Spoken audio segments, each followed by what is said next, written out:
Não, agora, mas teste VAR, que agora um bom, não sei se algo bom para nós do ano na Bonaire, boto agora que tem suspeito e se não está se trabalhar riba é isso confortável que está smooth riba da mão, mas o que está importante é que está mandando um sinal no mundo de justiça que nós na Bonaire que está preparado para qualquer coisa em riba da mão para assim nos proteger costa e também evitar que o coisa malo está aí a Bonaire. O portal da bomba me mencionar que parte boto que de douana da parte de hub marítimo que nós também para vir com na Bonaire, então tratamento, uma cooperação entre polícia, douana, machacei, kustwacht e também eventualmente outra parte na maneira brandweer se não é necessário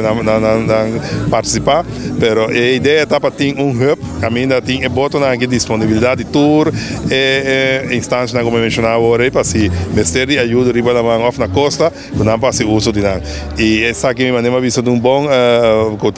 começamento, polícia vai andar e me diz seguro que botam na de kustwacht também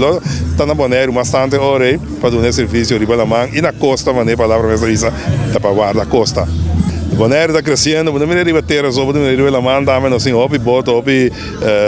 de prazer, que também sei que boto para negócio e me sei tu coisa nós se pode ordenar e pôr tu coisa na net tem assunto na de riba la mão e também são coisas que o tráfego riba terra simplesmente me se manter nós mesmos em regra não e